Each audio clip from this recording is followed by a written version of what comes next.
In the summer of 1995, Canovanias was an ordinary municipality on the northeastern coast of Puerto Rico, a place of residential streets and low-slung houses, and the kind of afternoon quiet that settles over a neighborhood when the heat is at its highest.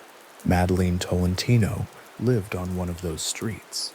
On a day in August, in daylight, she saw something moving between the houses. She described it to a reporter. What she said became the document that started everything.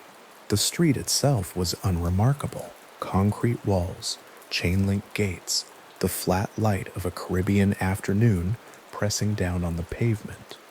No particular darkness, no particular strangeness in the surroundings, no atmospheric preparation for what she reported seeing cross the open space between two ordinary houses. The creature, according to her account, moved with what she described as a kind of purposeful, unhurried motion, as though it belonged there, which is perhaps the most quietly disorienting element of the account. Not that it appeared, but that it appeared in daylight, in a neighborhood, in weather that was simply August. Tolentino's description was detailed. The figure was bipedal. It stood somewhere between 3 and 4 feet in height. Its skin was dark and smooth in a way that suggested no fur, no feathers, nothing she could match to a familiar animal. Along its back, from the base of the neck toward the lower body, ran a row of spines. She could not account for what she had seen, and she said so plainly. Her account was passed to a reporter from El Vocero, the Puerto Rican Spanish-language tabloid that would carry the story onto its front page within days. And from that printed page, it would travel outward in ways that no one in Canovanias could have anticipated at the time. There is a particular quality to a residential street in daylight when something unusual has just been reported on it. The houses do not change. The pavement does not change. The light continues at the same angle through the afternoon. Tolentino stood in the doorway of her home and described to the reporter precisely what she had seen, answering follow-up questions with the careful attention of someone trying to be accurate rather than persuasive. The reporter wrote it down. That account, taken in a doorway on an ordinary August afternoon, would become the foundational document of a phenomenon that had not yet been given a name. The name came from the dead animals. In the municipalities of Orocovis and Morovis, in the central mountain regions of the island, farmers had been finding livestock dead in their pens and fields in the months before Tolentino's sighting. The deaths had a specific quality that set them apart from ordinary predator losses. Goats were found without the damage that a dog or a mongoose or a hawk would leave. Chickens lay still in their coops with no signs of the tearing or scatter that usually marked a predator raid. Small animals, rabbits, ducks, the kinds of creatures kept in modest pens behind modest houses, turned up dead under circumstances that agricultural inspectors found difficult to categorize. Orocovis sits above the coastal plain on the steep interior ridges of the Cordillera Central, a municipality of farms and forest, and the specific isolation that comes from elevation. The animals that died there in the early months of 1995 were ordinary farm animals, the kind of small livestock that a family keeps alongside other work, and their deaths were not extraordinary in themselves. Animals die. Predators take livestock. This is not unusual on a Caribbean island where mongoose populations run through the lowlands and feral dog packs move through the margins of agricultural land. What made the Orocovis and Morovis deaths different in the accounting of the farmers who reported them and the agricultural inspectors who eventually documented them was the absence of what should have been there. A predator leaves evidence. It leaves tracks. It leaves the particular kind of damage specific to the shape of its mouth and the weight of its body.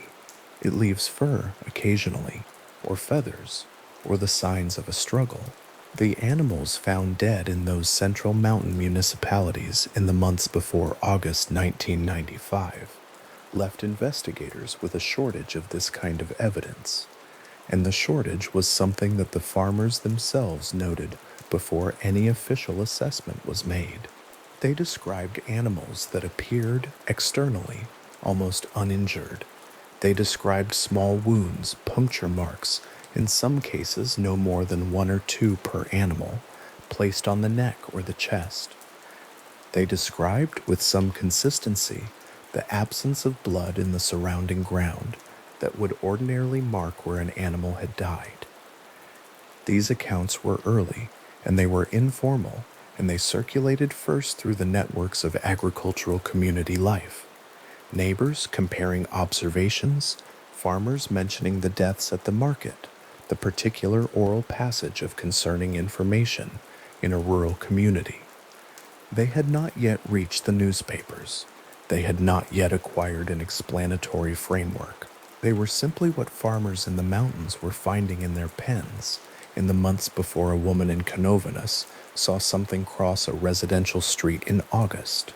By the time Tolentino gave her account, the frame was ready for it.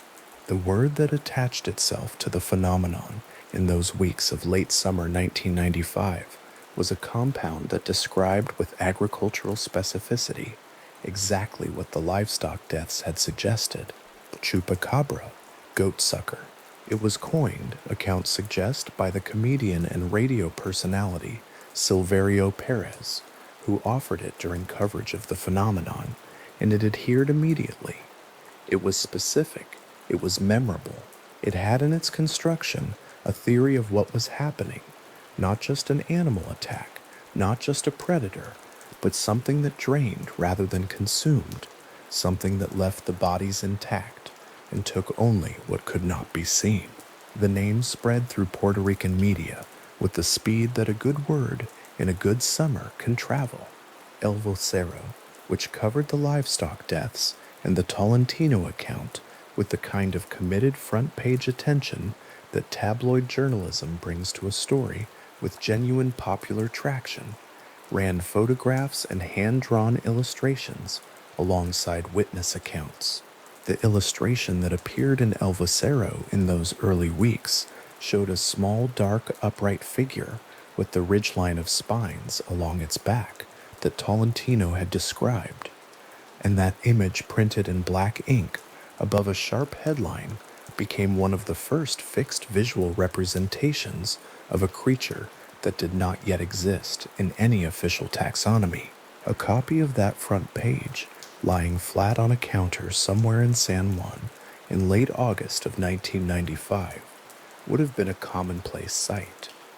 El Vocero was not a newspaper of record in the institutional sense. It served a popular readership with an appetite for crime, celebrity, and local sensation, and it understood its audience well enough to know that a creature loose in the municipalities of the northeastern coast was the kind of story that sold papers. But what El Vocero ran was also within the conventions of tabloid journalism, a genuine account of a genuine reported phenomenon. Farmers had found dead animals. A woman had reported seeing something. A community was concerned. These were facts, even if the framework built around them was as yet unverified. The paper printed both the facts and the framework in the proportions that its readership preferred, and in doing so, it created the document that would carry the story beyond Puerto Rico. It was around this time that José Soto, the mayor of Canovanas, made a decision that distinguished the 1995 Chupacabra phenomenon from most reports of unusual creatures. Soto organized patrols, the practical logic of organizing armed civilian and police expeditions through the rural areas of a Caribbean municipality, was not, from Soto's perspective, an act of supernatural belief, but an act of civic response. His constituents were losing animals. Some of them were afraid. The creature, or whatever it was, had been reported within the municipality's residential areas, as well as its farmland, and a mayor in 1995 who failed to respond visibly to a concern that had reached the front page of the territory's most widely read daily tabloid would have been a mayor who failed at the basic work of political presence. Soto organized the patrols. He participated in them personally. He carried, on at least one documented occasion, a cage, the image of a municipal mayor walking a dark field at the edge of Canovanas, carrying a wire cage, the dry grass lit only by the swinging lanterns held by the civilian volunteers moving in the dark beside him, has a quality that resists easy categorization. It is neither tragic nor absurd. It is the image of an elected official doing what he understood his office to require, in the face of a situation that his office had no established protocol for. On a warm Caribbean night, in a summer that had produced too many dead goats and too many anxious farmers, and one very specific woman's account from a doorway on a residential street. Soto walked. His volunteers walked with him. They found nothing conclusive on any of the nights they went out, but they went out. The patrols attracted coverage from news organizations across Latin America. This was, in its way, an unusual development. Livestock deaths in a Caribbean municipality and an eyewitness account from a residential neighborhood were the kind of local story that regional newspapers might pick up and briefly note, but they were not, under ordinary circumstances, the kind of story that wire services moved across borders. What made the Chupacabra story move was the combination of the specific name, the visual image that El Vocero had printed, the organized municipal response, and the particular quality of the phenomenon itself. A creature that drained blood, that left no tracks, that had been seen in daylight by a credible witness. These elements, arranged in the way that El Vocero had arranged them, produced a story with international circulation potential. By September of 1995, the Chupacabra had been covered by news organizations in Mexico City and Miami. By October, the story had reached South America.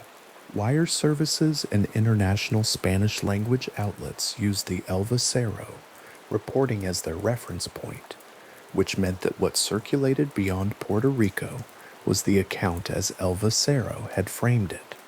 Tolentino's description of a spined bipedal creature, the municipal patrols, and the livestock deaths assembled into a coherent narrative with a creature at the center.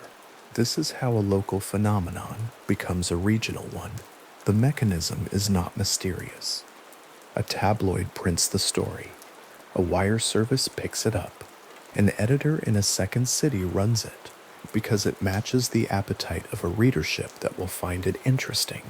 The story arrives in a new place, wearing the same words it left Puerto Rico in, carrying the same illustration or a derived version of it, attributed in most cases to the original Puerto Rican reports that El Vocero had gathered. The Chupacabra, in this way, arrived in Mexico before any Chupacabra had been seen in Mexico, or rather before any livestock deaths in Mexico had been attributed to one. In the meantime, within Puerto Rico, the agricultural accounting was growing. The figures compiled across the final months of 1995 suggested a significant number of animal deaths attributed to Chupacabra attacks across multiple municipalities. Agricultural reports and media tallies varied in their estimates, with some accounts suggesting several hundred animals and others proposing figures that exceeded 1,000 across the island as a whole. The variance in these estimates reflects the difficulty of establishing a reliable count from multiple informal reports made by farmers across a dispersed geography, filtered through newspaper coverage that had an interest in presenting the phenomenon as dramatic, and compiled in the absence of a standardized reporting mechanism for unexplained livestock deaths.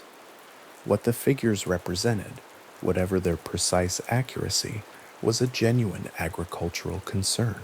Small-scale farming in Puerto Rican mountain municipalities was not a marginal occupation, but a meaningful part of rural household economy, and the loss of multiple animals over successive months to a cause that inspectors could not authoritatively explain, and that therefore could not be guarded against with any certainty, produced a real and practical anxiety.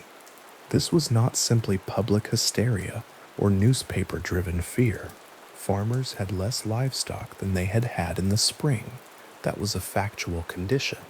The question of what had caused it was what remained, at the end of 1995, genuinely open.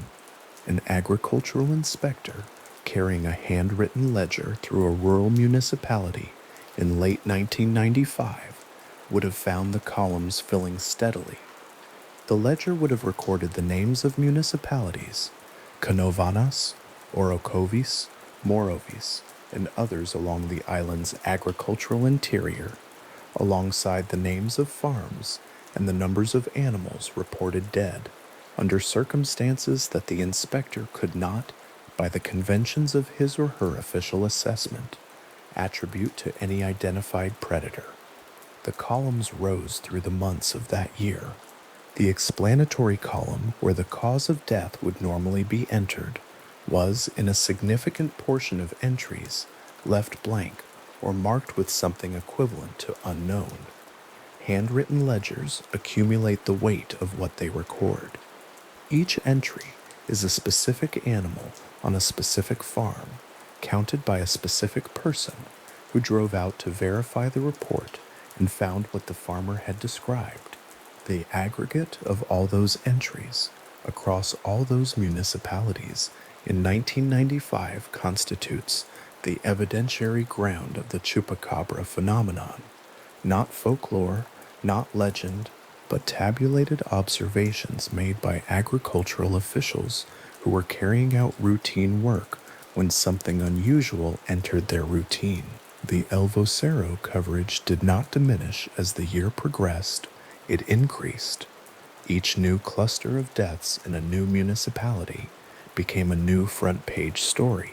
Each new eyewitness account received its own spread, and the cumulative effect of month after month of coverage was to establish the Chupacabra as a fixed feature of Puerto Rican public conversation for the remainder of 1995 and well into 1996. The newspaper understood, correctly, that its readership was following the story with the sustained attention that a serial narrative demands, and it provided the installments that the narrative required.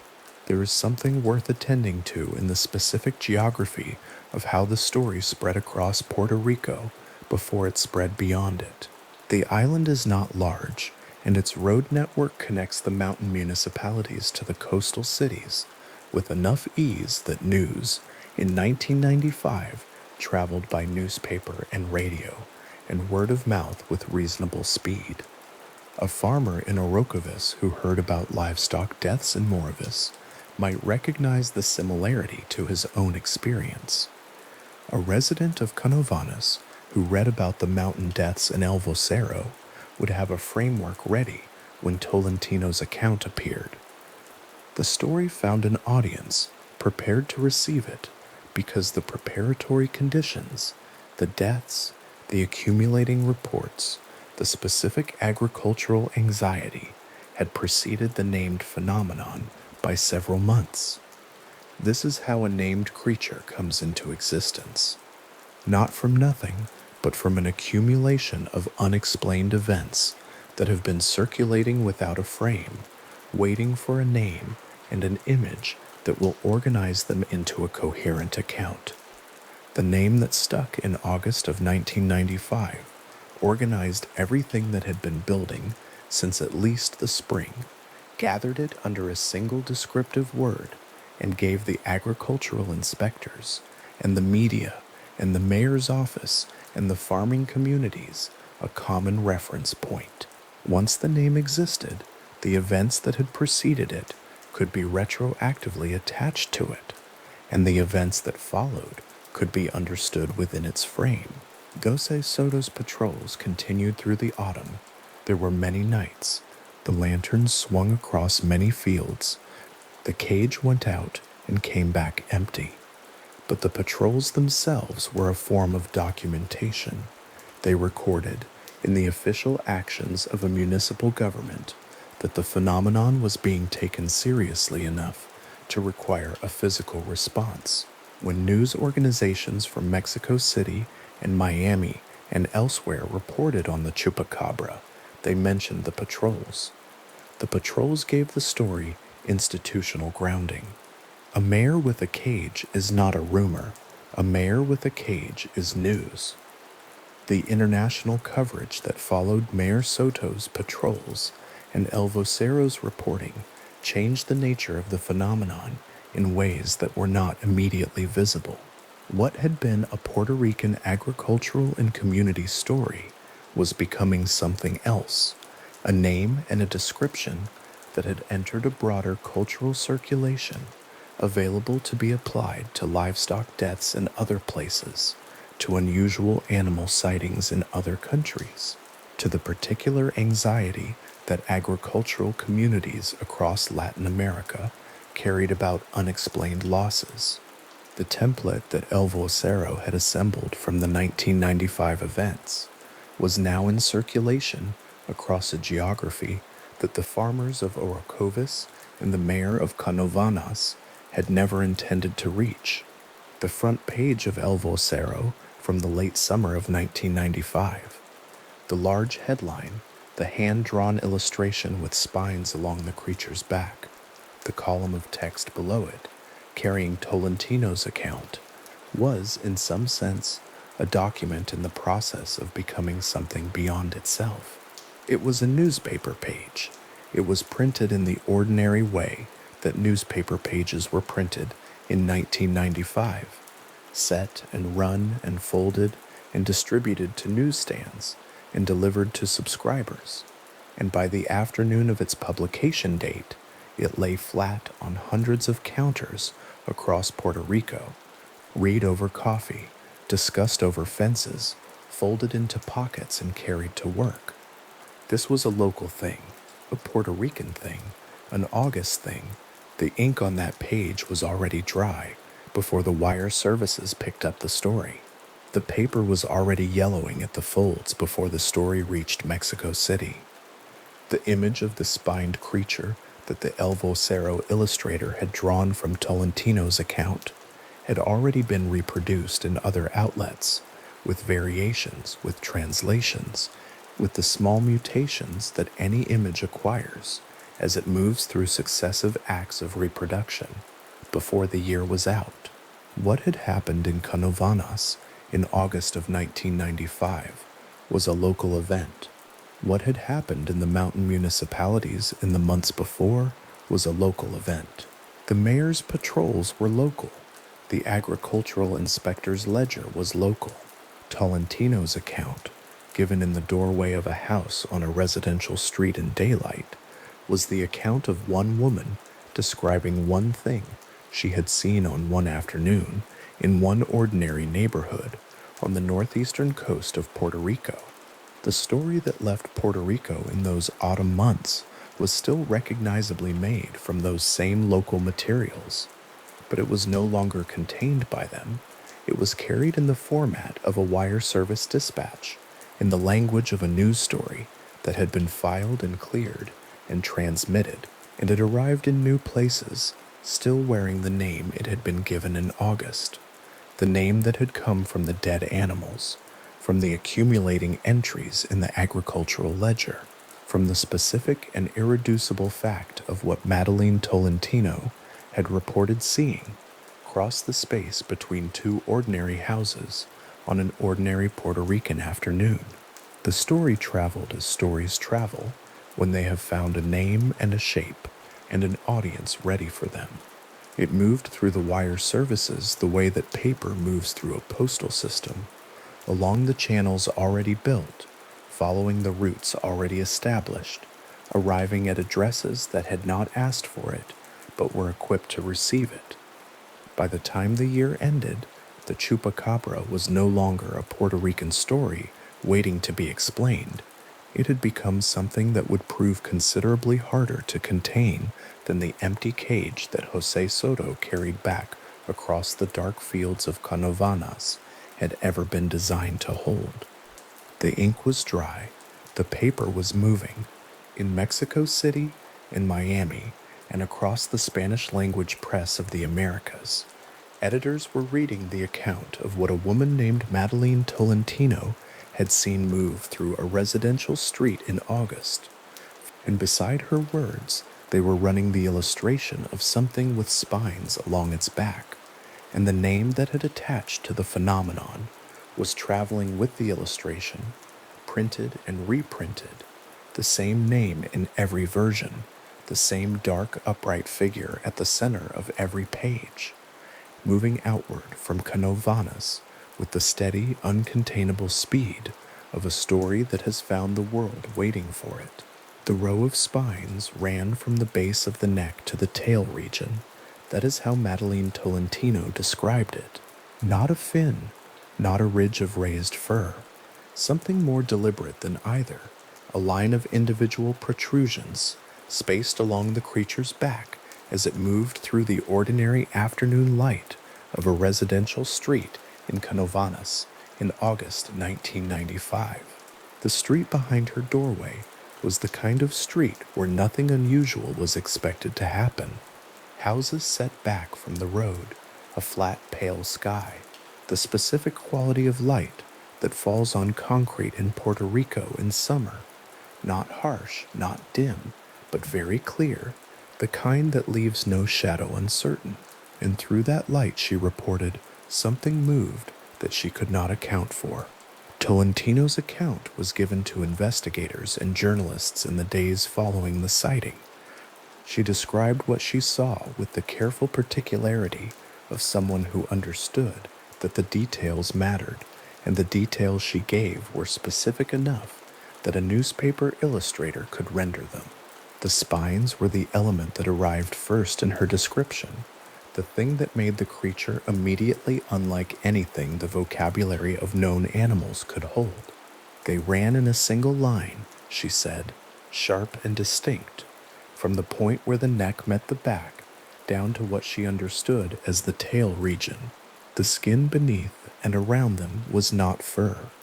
It had the quality, in her description, of something smooth and close, grayish or dark in tone, the color of old concrete in flat light, which was, by coincidence or otherwise, exactly the color of the surface the creature was moving past. The street itself was unremarkable. That quality of ordinariness is worth holding for a moment, because it is part of what made the account credible to the people who first heard it. This was not a remote mountain road, not a field at 2 a.m, not the kind of location where unusual reports might be expected to originate. It was a residential neighborhood in a populated municipality on the northeastern coast of Puerto Rico, and whatever Madeline Tolentino saw was moving through it in full daylight, unhurried, in the open. The spine detail was not the only physical characteristic she reported. It was the first.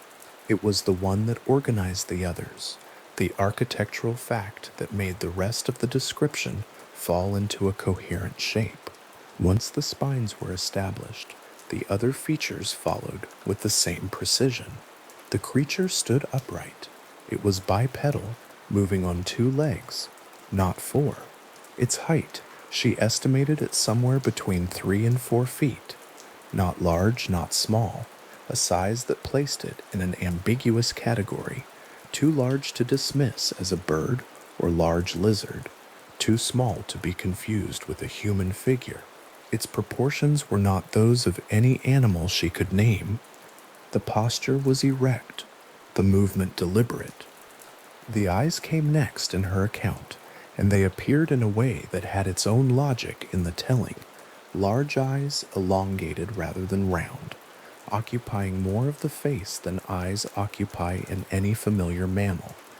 The color she gave them was red, or very dark. She was not certain which, or whether the distinction held, because the light at that moment may have been changing as the creature moved. What she was certain of was that the eyes reflected light in a way that red is wrong, as a quality the eyes of known animals did not share. This was not a detail she seemed to have searched for. It was a detail that arrived in her recollection fully formed, one of the things that stayed when the rest of the encounter was still settling into coherent memory. A newspaper illustrator working from her account produced a rendering that appeared in print within days. The illustration showed a small upright figure, its spine ridge clear, its limbs slightly raised from its body, its face simplified but consistent with what Tolentino had described. The drawing was reproduced widely. It moved from one paper to another, from one media platform to another, carrying with it the physical outline of something that had not been drawn before, or not drawn with this particular combination of features, in this particular register of reported observation, rather than creative invention. A copy of that paper, folded on a kitchen table in Canovanas in the late days of August 1995, was already beginning to do the work that printed descriptions have always done, which is to give an otherwise private experience a shared public form. Independent accounts began to surface from other municipalities in Puerto Rico in the weeks and months following Tolentino's report. The investigators and journalists who collected them noted several consistencies that persisted across accounts given by witnesses who had not, as far as could be determined, been exposed to one another's descriptions before giving their own. The eyes appeared again. Witnesses in different parts of the island used different language for them: large, oval, reddish, dark, reflective, but the underlying description pointed toward the same feature. The bipedal posture appeared again. The estimated height remained within the same general range. What varied between accounts was emphasis and angle. Which feature struck a particular witness as most notable? Which element they returned to when pressed for detail? But the outline held. One of the recurring accounts concerned the forelimbs. Multiple witnesses who reported close-range encounters described the creature's arms, or what they understood as arms, as ending not in paws, but in something that had the structure of hands, three-fingered, clawed, held slightly away from the body rather than tucked close to the sides. This was a detail the investigators collecting accounts noted with particular care, because it was not a detail that had been prominently featured in early media coverage. The spine ridge had been illustrated and circulated. The eyes had been mentioned. The three-fingered hands had not received the same level of public emphasis in the earliest reporting, which made its recurrence across accounts given by witnesses who had apparently not compared notes with one another. A detail worth recording carefully, whatever the ultimate interpretation. It is worth pausing here, because the nature of eyewitness accounts in cases like this one requires a certain kind of careful attention that is neither credulous nor dismissive. These were real people, in real places, describing what they reported seeing. Some of them were farmers. Some of them were residents of towns. Some of them gave their accounts to journalists, some to local investigators, some to cryptozoological researchers who arrived in Puerto Rico in the months and years following the initial outbreak. The accounts were not uniform. They contained the kinds of variations and inconsistencies that characterize recalled experience under unusual circumstances. Small discrepancies in height estimates, differences in how witnesses described the texture or precise tone of the creature's skin, variation in whether they reported movement as fast or slow. But certain elements persisted, and the persistence of specific physical details across independent accounts given by people who did not know one another and had not compared notes, is a pattern that investigators found worth documenting at the time, regardless of what was ultimately concluded about its cause. The skin description was one of the more consistent elements across accounts that went beyond Tolentino's original report. Multiple witnesses described it as smooth rather than scaled, grayish or dark, close to the body rather than loose. One witness used the word leathery. Another described it as dry-looking, the way skin looks in intense heat when it has lost moisture. None of them described fur, and none of them described scales in the way that reptiles have scales. What they described was something in between, or something that required a new category, a surface that looked neither mammalian nor reptilian, but had qualities of both, and the warmth of neither. The bipedal posture was a feature that witnesses found difficult to discuss without comparison. The comparison some of them reached for was a small primate, a monkey, a lemur, something in that range of size and bearing, standing erect. Others avoided animal comparison altogether and described the movement in terms of its quality rather than its similarity to something known. It moved with purpose, one witness said, in a way that was recorded in an investigator's notes from 1995. Not like an animal exploring or foraging, like something that knew where it was going. This was the kind of detail that gave investigators pause, not because it was dramatic, but because purposeful movement implies a kind of cognition that is difficult to attach to an unknown creature without considerable uncertainty about what is being claimed. It was recorded, it was noted, no conclusion was attached to it. The height estimates, triangulated across multiple accounts, placed the creature consistently in the range of 3 to 4 feet when upright.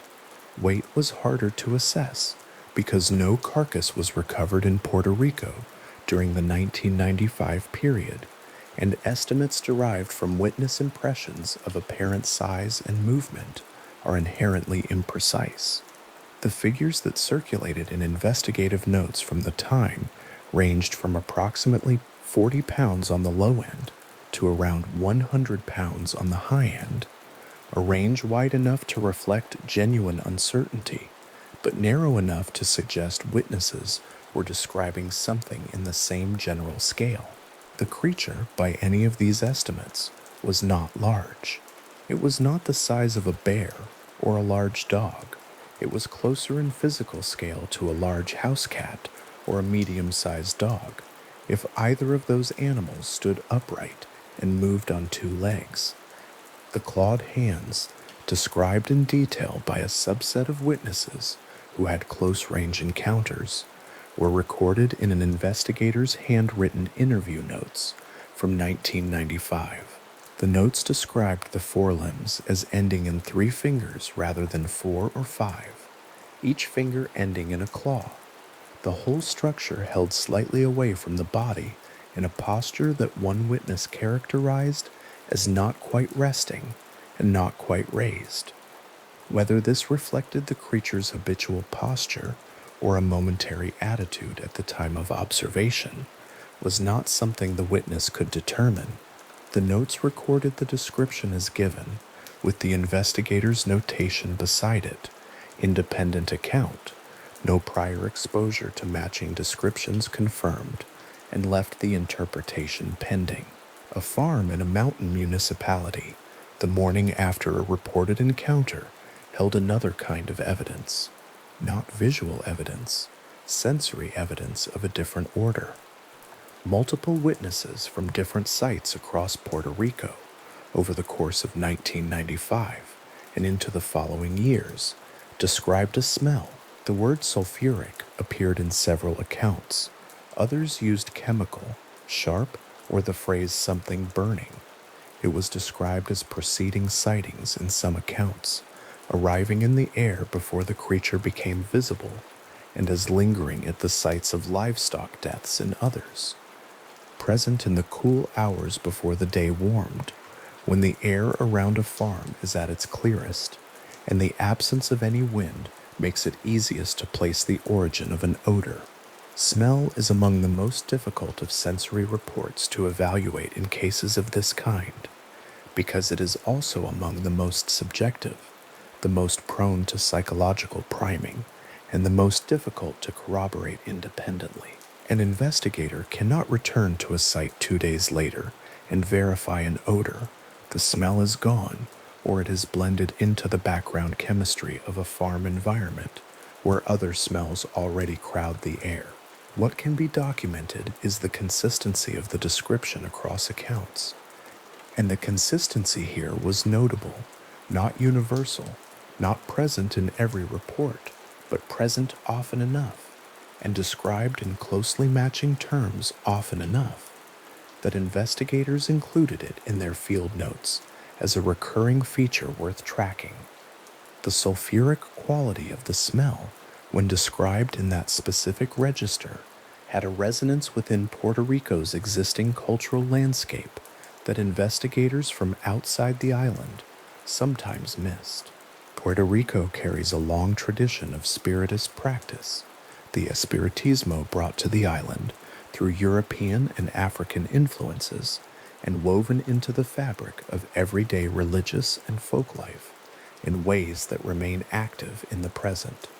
Within that tradition, sulfuric or chemical odors are among the sensory markers associated with the presence of malevolent or disruptive spiritual entities, not casually, not as a recent addition, but as a persistent element of documented folk belief going back through the 19th century. Whether the witnesses who described the smell were drawing consciously or unconsciously on that framework, or whether they were describing a sensory experience that happened to match a pre-existing category, was not something that could be determined from outside their experience. What could be documented was that the description was consistent, that it was specific, and that it fit into an older language for unusual presences in a way that may have made it easier for some witnesses to name rather than harder. The farm where one investigator noted the smell in the early morning hours of the day after a livestock attack was a small property in a mountain municipality. The investigator arrived before the animals had been moved or formally examined. The air, as they described it in their notes, was cool and still. There was no wind. The smell they encountered was sharp and chemical, the kind that registers at the back of the throat rather than in the front of the nose, and it was present without obvious origin. No chemical had been applied to the field. No obvious source could be identified at the site. The investigator recorded it and moved on to the physical examination of the animals. The smell faded as the morning warmed, and the day's other smells came in around it. It stayed in the investigator's notes, though. It stayed in the written record of the visit, a single line describing a quality of air at a particular farm on a particular morning in 1995, the source unidentified, and the smell already fading even as it was written down. That kind of notation is the smallest unit of the documented record. It is not evidence for any particular interpretation. It is the record of what a careful person noted in a real place at a real moment and chose to write down because the detail seemed worth preserving. Tolentino's original description, the account that had circulated in Puerto Rican media within days and that formed the public outline of the creature, had been generated in full daylight in a residential street with the creature visible and moving at what she described as a moderate distance. The detail that appeared in every subsequent rendering of the account, the spines, the eyes, the upright posture, was drawn from that single encounter, reported with the kind of clarity that daylight permits and that nighttime encounters rarely allow. Later accounts gathered from witnesses who had seen something at dusk or in poor light tended to have the particular quality of partial information, detail suppressed by darkness, impression more than observation. The spine ridge was harder to confirm in low light. The eye color became more ambiguous. The estimated height became harder to anchor. What persisted across lighting conditions, across distances, across the variations in what different witnesses were positioned to observe, was the basic outline. Something small and upright, something bipedal, something that moved through Puerto Rican agricultural and residential landscapes in 1995 and into the years following, leaving behind a set of reports that were gathered, compared, and noted by investigators who found in their consistencies something worth taking seriously, and in their inconsistencies something that would not resolve cleanly in either direction. The spines were the element that organized everything else. They appeared in the first account. They appeared in subsequent accounts from witnesses who had seen something they could not name and who reached for the same structural feature to anchor their descriptions. They appeared in the newspaper illustration that circulated across Puerto Rico and eventually beyond it. They were specific enough to be distinctive, not a generic quality that could be attributed to any unfamiliar animal, but a particular architectural feature that a witness would need to have actually observed to include in a description. They were the mark in both the documentary and the popular record of the original Puerto Rican phenomenon. What Tolentino described that August afternoon was a set of physical details gathered in a matter of seconds or minutes on a street that was otherwise unremarkable in every respect. The houses were where they always were. The sky was the same sky. The light was the flat, clear light of a Puerto Rican summer afternoon, and through that familiar material, something moved that she did not have a prior category for, something that required her to describe, carefully and specifically, each feature as she had observed it, because none of the existing categories could do the work she needed them to do. The investigator who later gathered accounts from other witnesses across Puerto Rico found the same thing in different forms. Witnesses reaching for language that did not quite fit. Animal comparisons that held for part of the description and then broke down. Words like smooth and upright and purposeful applied to something that did not belong in the taxonomy they had grown up with. The accounts accumulated, inconsistent in small ways and consistent in the ones that seemed to matter, and the investigators gathered them into a record that persisted. The account Tolentino gave in August 1995 was the beginning of that record. It was reported in the days after the sighting, given with the kind of detail that suggests a clear and recent memory, and it carried into print the specific physical description, spines, eyes, skin, posture, limbs, that would define the creature for everyone who came after. The spine ridge, the large oval eyes, the three-fingered hands described by witnesses who had no apparent access to one another's accounts, the upright posture that some compared to a small primate standing erect, and others simply noted as purposeful, as the bearing of something that knew where it was going. The smell was the last element to enter the public record in any substantial way, and it was the element that proved most difficult to file neatly into any category. It was olfactory, therefore invisible. It was transient, therefore impossible to return to. It was chemical and sulfuric, which meant it had a physical character that was describable but not identifiable at the site. It was consistent across accounts from different municipalities, which meant it was either a real sensory feature of whatever the witnesses had encountered, or it was a cultural element drawn from a pre-existing tradition of how unusual presences smell that had settled into the reports as a natural part of how Puerto Rican witnesses made sense of an unusual experience.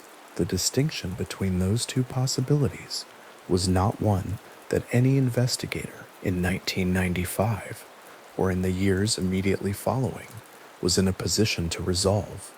The accounts were documented, the details were recorded, the smell was noted in the investigators' field notes from the mountain farm, written down in the cool morning air before the day warmed, while it was still present and sharp at the back of the throat, and the notes survived. They became part of the record that the original Puerto Rican phenomenon left behind, a record not of what was proven, but of what was carefully observed and honestly written down by people who were present at the time. The farm itself was ordinary. The air above it that morning was still and cool in the way that mountain air in Puerto Rico is cool before the sun has fully risen. The smell was there, and then it was less there, and then the morning came fully in, and the other smells of the farm, soil, animals, wood, the particular warm complexity of an agricultural space at the start of a working day, came in around it and slowly covered it over. The investigators' boots left marks in the soft earth near the pen. Nothing else did.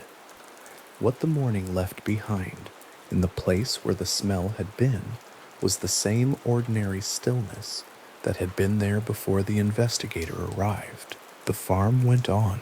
The day went on.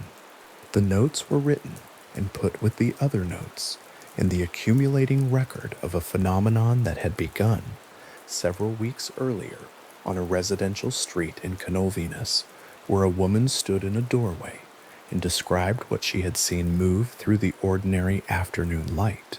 The notes from that mountain farm, the smell recorded in the cool air of an early morning in 1995, sat in the same general archive as the newspaper illustration and the collected eyewitness accounts and the investigators' observations about three-fingered hands and reflected light and upright posture. They did not answer the question the accounts had opened, but they remained specific, written down, part of the patient record of what was observed at the beginning of something that had, by the time the year was out, already moved well beyond the streets of Canovanas and the mountain farms where it had first made itself known. The smell was still described by witnesses at farm sites in the months that followed, in different municipalities, in different weather and different light. It arrived before the creature was visible, some said. It remained after the creature had gone.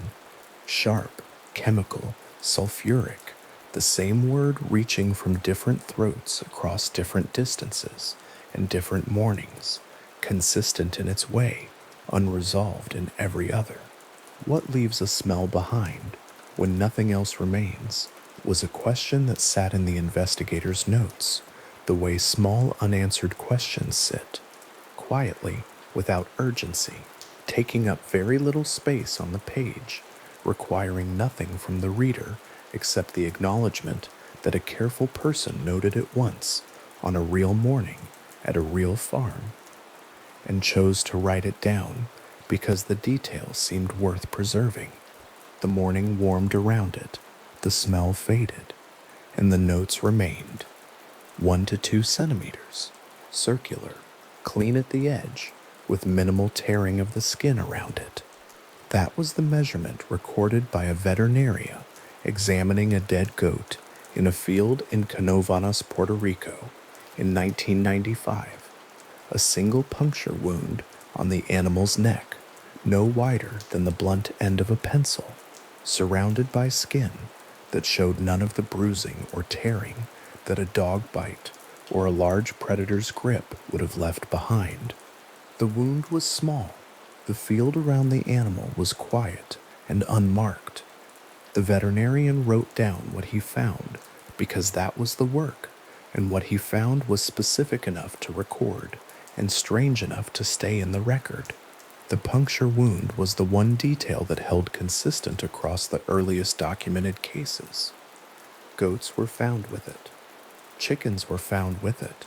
Small pigs, rabbits, ducks, domestic cats, animal after animal brought to the attention of inspectors in and around the municipalities where reports were clustered in the months after the first public accounts circulated. The wound was almost always on the neck, or on the chest, or on the soft skin of the underbelly, almost always circular, almost always clean. The surrounding tissue, in case after case, looked less like the aftermath of a feeding and more like something that had been pushed carefully through the skin in a single motion. Agricultural inspectors, working through those early reports, carried the wound measurements with them from farm to farm, 1 to 2 centimeters. That was the working reference.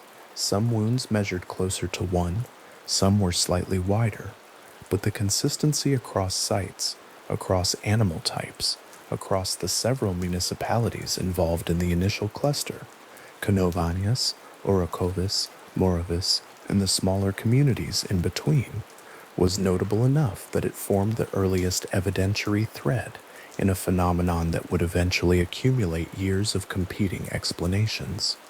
The farmers who found the animals described them, almost uniformly, as drained. The blood was gone. That was the word used, and the account repeated. Whatever had killed the animal had taken the blood and left the body otherwise intact, and the wound was the only point of entry the body showed. That description traveled fast. It traveled through families, through municipal offices, through the newspapers that picked up the reports and ran them with the urgency of an agricultural crisis in progress. The animal was drained. The blood was gone. The wound was the size of a coin. What the veterinarians and agricultural inspectors found when they formally examined carcasses was something slightly different from that account, and the difference is worth holding carefully. Blood loss in animals found in fields in tropical climates proceeds on its own timeline after death. Decomposition begins rapidly. Blood pools in tissue and in body cavities. It settles toward the lowest point of the carcass. An animal found dead in a Puerto Rican field in the summer of 1995, even after a relatively short interval, would show blood distribution that a farmer turning the carcass over might reasonably interpret as absent, as something taken rather than merely redistributed. The inspectors noted this. Their examination records documented blood pooling and decomposition, accounting for a significant portion of what had been described as total exsanguination. The animals were not, in the strict veterinary assessment, drained. They had died, and their blood had done what blood does when an animal dies, and the bodies had begun, in the heat, the ordinary work of returning to the earth. That finding sat in an uneasy relationship with the popular accounts, and it still does. The gap between what the farmers reported and what the inspectors found is not a gap that resolves easily in either direction. The inspectors were describing what forensic examination showed. The farmers were describing what they had seen when they went into the pen in the early morning and found animals they had fed the night before, lying still and pale on the ground. Those are two different kinds of observation, and both of them are part of the record, and neither cancels the other. The wound remained. That was what the inspectors agreed on. The wound was real, and it was consistent, and it was not easily attributed to the predators common to rural Puerto Rico. A mongoose bite, a rat, a large bird. None of those left a mark quite like the one that appeared on these carcasses. The puncture was circular where those bites were not. The surrounding tissue was clean where those attacks were not. The inspectors wrote this down. They did not, in their formal reports, propose what had made the wound. They described the wound and noted that it was inconsistent with known local predation patterns, and they moved on to the next farm, the next animal, the next page of the ledger. There was one more thing the inspectors and the journalists who accompanied them consistently noted. The small wounds appeared singly, or in pairs, or sometimes in a cluster of 3, not scattered across the body, not the distributed damage of a prolonged attack, located on the neck, the chest, the underbelly, specific anatomical positions, repeated across animals at multiple sites, in a pattern that investigators working through the accumulated reports found difficult to attribute to randomness. 2 small holes in the neck of a goat. 2 small holes in the chest of a rabbit found in a separate pen on a separate farm.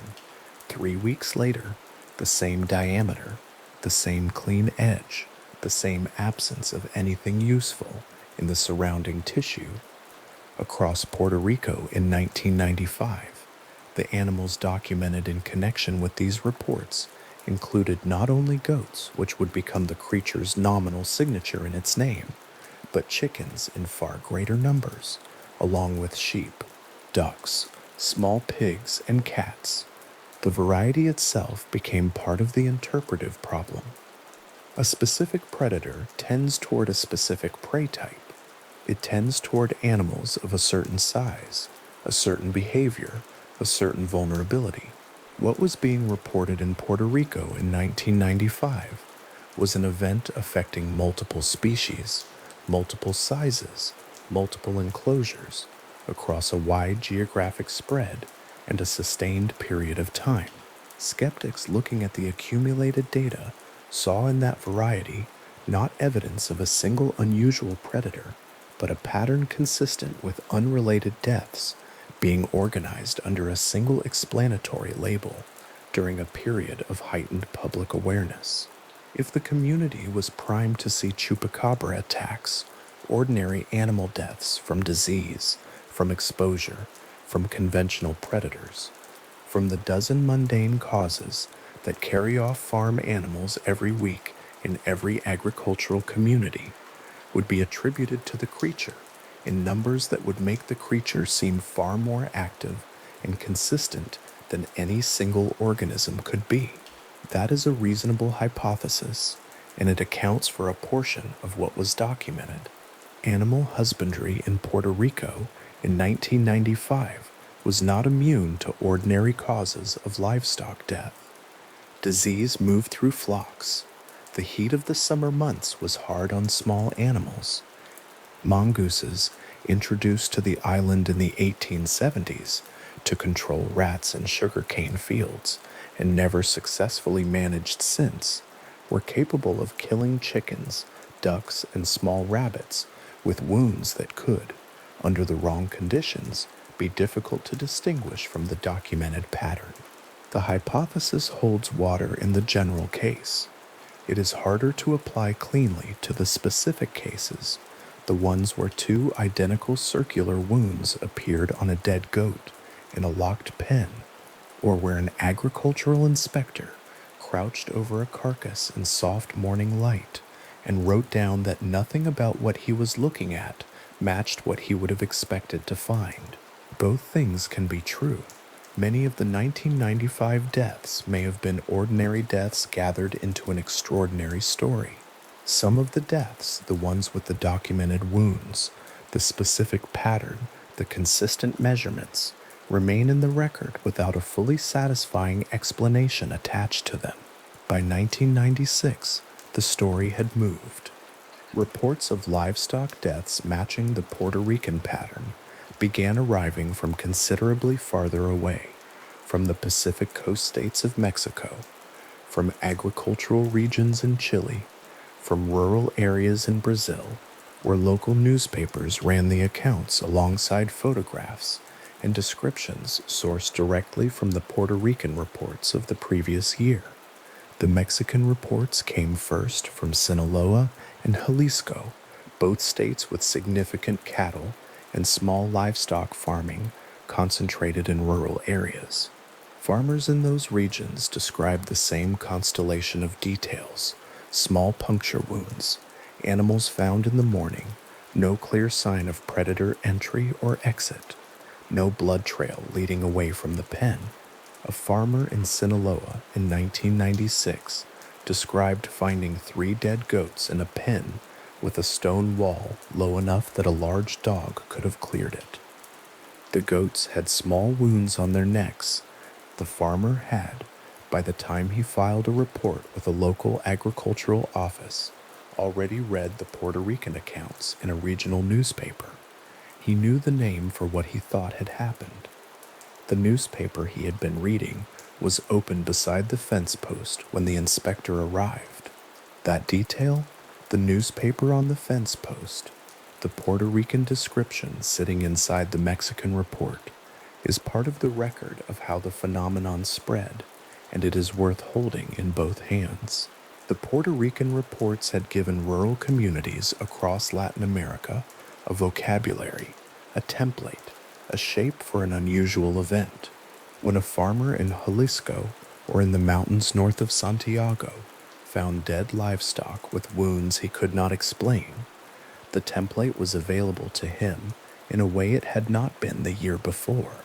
The Chupacabra was now a category. It was something a livestock death could be attributed to. Whether the category was accurate, whether the same thing happening in Puerto Rico was also happening in northern Mexico and in Chile, is a question the record does not fully answer. The wound descriptions matched in their broad outlines. The specific measurements were not always confirmed. The investigations conducted in Mexico and in South America were not, in most cases, as formally documented as the Puerto Rican events, and the comparisons across national contexts carry their own evidentiary limitations. What the spread of reports across Latin America did confirm, regardless of what caused any individual animal's death, was that the story had a structure other communities recognized and could apply. A small rural community in Chile in 1996, describing what they found in a chicken coop behind a farmhouse. The birds disturbed, the door intact, 3 carcasses with the same small clean wounds on their bodies, was reaching for the same account that had circulated in Puerto Rico, had appeared in newspapers, had been carried by wire services through Mexico and into South America over the previous 12 months. The Chilean farmers used the name. The description traveled with the name, and the name traveled faster than any inspector's notebook. The chicken coop in Chile is worth dwelling in for a moment. 3 carcasses, the door still latched from the outside. The birds that were still alive crowded into the far corner of the coop, and quiet in the way livestock go quiet when they are afraid. And the wounds were described by the farmer who found them as identical to the ones he had read about in the newspaper account from Puerto Rico. Same placement on the body, same size, same absence of surrounding damage. An agricultural inspector who visited the site later that day noted in his report that the door had not been forced, that the coop had no visible gaps large enough for a dog or a large cat to enter, and that there were no tracks in the dirt immediately outside the door. The inspector did not conclude that the Chupacabra had been inside the coop. He noted what was there and what was not there, and he submitted his notes, and the coop sat in the afternoon light, with the door latched, while the remaining birds were moved to another pen. In Puerto Rico, across the full geographic spread of the 1995 event and the subsequent months, investigators and journalists who visited attack sites consistently documented one particular absence that neither the veterinary findings nor the popular accounts fully accounted for. There were no footprints, not at one site or at the sites where the ground was too hard or too dry to retain an impression. At multiple sites, across multiple municipalities, in soil conditions that should have retained prints, in soft earth near water sources, in pastures where the grass was thin and the ground exposed, in one documented case in a field that had received rain the night before, and where the soil was damp and yielding. When investigators arrived the following morning, there was nothing to find. No paw print, no 3-toed impression, no drag mark, no blood trail leading away from the carcass, no fur snagged on the wire of a pen or the slat of a fence. That absence was noted with appropriate care by the investigators who documented it. It did not confirm the existence of something supernatural or biologically extraordinary. An absence of evidence is its own kind of data point, but it is not confirmation of anything beyond itself. What it meant in the cautious language of the field reports was that whatever had killed the animals had not left behind the biological material that known predators leave behind. Dogs leave prints, cats leave prints. Mongooses, moving quickly through a gap in a fence, will sometimes leave fur on the wire. The Chupacabra, according to the accumulated site investigations, left none of these. It left the wound, and it left the carcass, and it left the absence, and then the investigators arrived and found the absence and wrote it down. A journalist who visited 3 separate attack sites in Puerto Rico in late 1995 described in a published account the experience of walking through each one with the farmer who had found the animals. At each site, the journalist noted the same sequence: the carcass, the wound, the pen or the enclosure, and then the ground beyond the pen, examined for any impression left by something that had been there and was no longer. At the 3rd site, in a field outside one of the mountain municipalities, the journalist described crouching in the mud beside the fence line and pressing a finger into the soil to test its consistency. His finger left a clear impression. His boots, walking back toward the gate, left a track visible from several feet away. The field, in every direction beyond that track, was unmarked. He wrote that down. It is in the record. The variety of species affected, the wide geographic spread, the consistent wound pattern, the veterinary findings that partly, but not fully resolved, the blood loss question, the absence of biological trace material at sites where it should have existed, none of these components, held individually, produce a clean conclusion.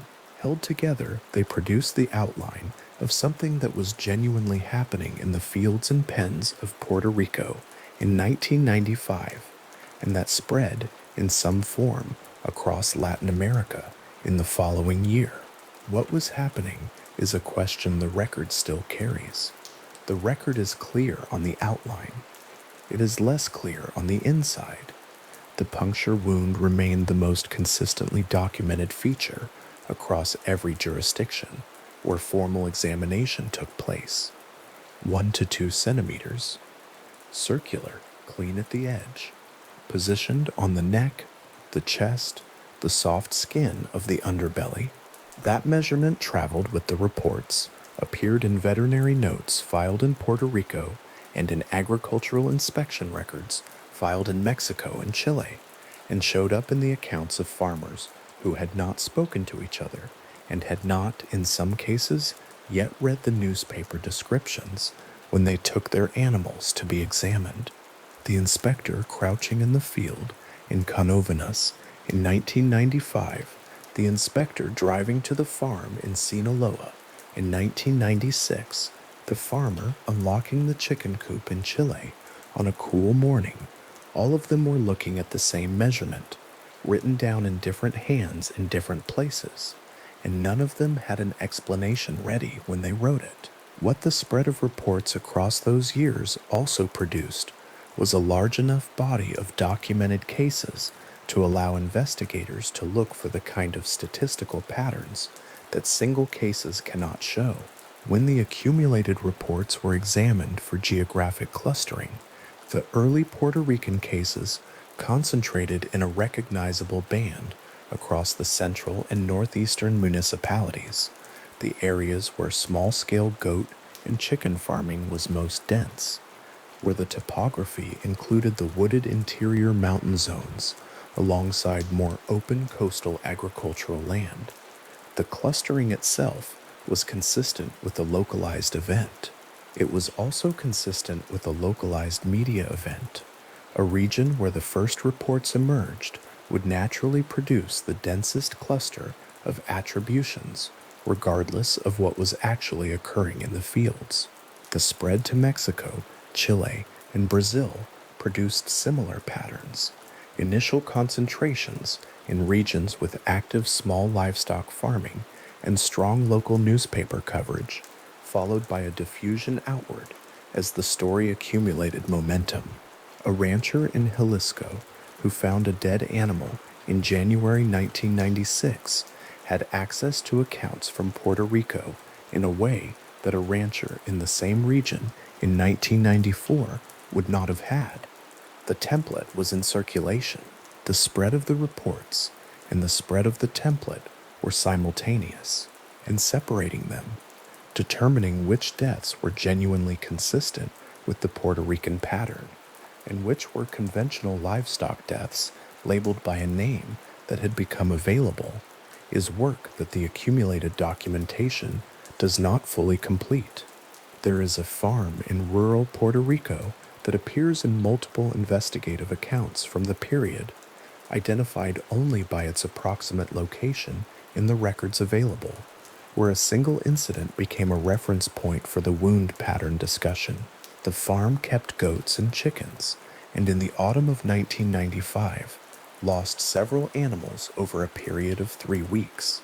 The animals were examined on the second and third occurrences by an agricultural inspector who was, by that point, keeping systematic records of wound measurements across the island. His notes from this farm are among the more detailed surviving documents from the period. He recorded the position of each wound on each carcass. He recorded the diameter. He recorded the depth, where the wound allowed for measurement. He recorded the condition of surrounding tissue, and noted that in 2 of the 3 animals he examined at this location, the wounds appeared in pairs, positioned in a consistent spatial relationship to each other, roughly 2 centimeters apart, both circular, both of the same diameter, positioned as though made simultaneously or in immediate sequence by something with 2 contact points, spaced 2 centimeters from each other. That spatial relationship, 2 wounds, consistent spacing, appeared in other reports as well, and it became one of the more specifically documented features of the Puerto Rican carcass record. It is not universal. It is not present in every reported case, but it appears in enough of the formally documented examinations to constitute a pattern distinct from the general category of puncture wound, and the inspector's notes from the farm in question are careful enough to remain useful to anyone working through the record decades later. The question of what produces a paired puncture wound, circular, 1 to 2 centimeters in diameter, 2 centimeters apart in the soft tissue of a goat's neck, without bruising or tearing of the surrounding skin, does not have a widely accepted answer in the formal literature of cryptozoology or veterinary forensics. It was examined by investigators who proposed various known animals, large spiders, which were dismissed on the basis of insufficient jaw strength and the absence of associated biological material, venomous snakes, which could not account for the specific wound morphology or the bilateral symmetry of the paired cases, and various birds which could not account for the circular, clean-edged character of the wounds. None of these proposals resolve the question, and the wound sits in the record as a documented finding without a documented explanation. An agricultural inspector, sitting with his notes at the end of a long week in late 1995, working through the accumulated data from his assigned municipalities, would have had a ledger full of measurements and a column that he could not fill. The cause of death column on the standard form required a notation: predator, disease, injury, unknown. For the carcasses carrying the wound pattern, many inspectors in the available record defaulted to unknown, not as a supernatural attribution, but as an honest forensic acknowledgement that the cause could not be confirmed from the evidence available. Unknown is not the same as inexplicable. It is the accurate description of a question that an examination has not answered. The ledger with its open column remained open. The inspector filed his report, and the report joined the accumulated record, and the record continued to grow through the following months as new cases arrived from other municipalities, other farms, other pens where animals were found quiet in the morning, with the small clean wound as the only mark of what had reached them in the night.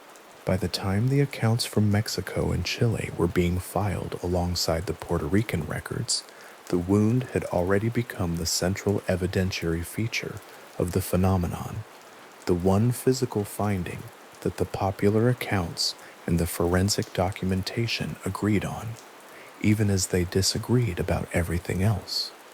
The blood was or was not drained, depending on who was looking and what their training prepared them to see. The creature existed or did not exist, depending on the framework the observer brought to the question. But the wound was there. It measured 1 to 2 centimeters. It was circular. The skin around it was clean. In a muddy field in Puerto Rico, on a morning in the autumn of 1995, an investigator arrived at a reported attack site to find a dead animal in a pasture that had been soft from rain the night before. He documented the carcass. He documented the wound. Then he turned and walked the perimeter of the field, looking at the ground. He pressed the toe of his boot into the soil to confirm that the ground was soft enough to retain an impression. It was. His own footprints were visible clearly behind him, the tread pattern holding in the mud, without any pressure beyond the ordinary weight of a person walking at a careful pace. He made 2 full circuits of the field, working from the carcass outward, checking the fence line, checking the open ground between the fence and the pasture, checking the soft verge where the field met a narrow drainage ditch. There was nothing. His own prints were the only marks in the field. The rain had stopped some time before midnight, and the ground had been wet and soft for the 6 or 7 hours between then and his arrival. Whatever had been in the field with the animal had not left behind the marks that a body moving through wet earth would be expected to leave. He wrote this down in his notes precisely and without elaboration, and he included his own boot impression as a reference in his report, evidence of what the soil could hold, and evidence that something, or the absence of something, had not left its weight upon it. That field, and those notes, and the investigator's careful circuit of the wet ground, these are part of the formal record of the 1995 Puerto Rico events. The investigator walked away from the site with his notes completed, his report filed in the appropriate format, and a muddy field behind him where the only footprints still visible in the slow-drying soil were his own. In the dry summer of 2004, on a property outside Elmendorf, Texas, a rancher named Devin McAnally photographed a body. It was lying in the dirt beside a fence post. The post sun-bleached and ordinary, a detail the photographs made clear without intending to. The animal itself was harder to place.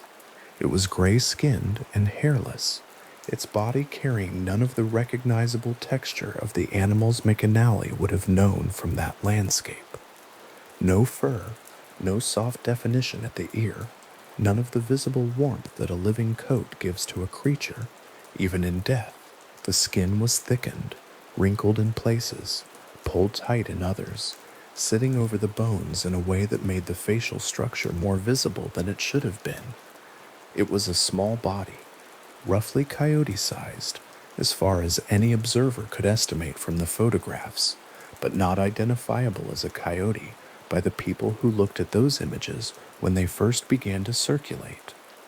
Not identifiable, in fact, as much of anything familiar.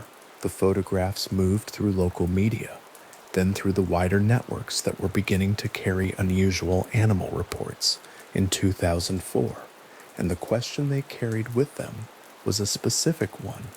What was this, and had it been found before? The Elmendorf beast, as it came to be called in the regional press and in the broader literature that accumulated around it over the following years, was not the first animal of its kind to have been documented in the American Southwest.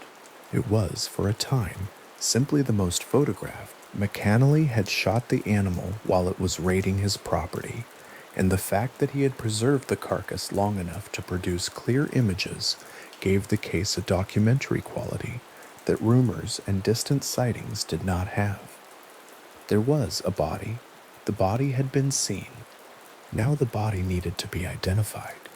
The process by which that identification was eventually made and what it found tells something careful and specific about how an animal can become a creature, not through any transformation of the animal itself, but through the transformation of its appearance by a common and well-documented biological process, and through the complete absence of any preparation on the part of the people encountering it for what an animal in that condition actually looks like.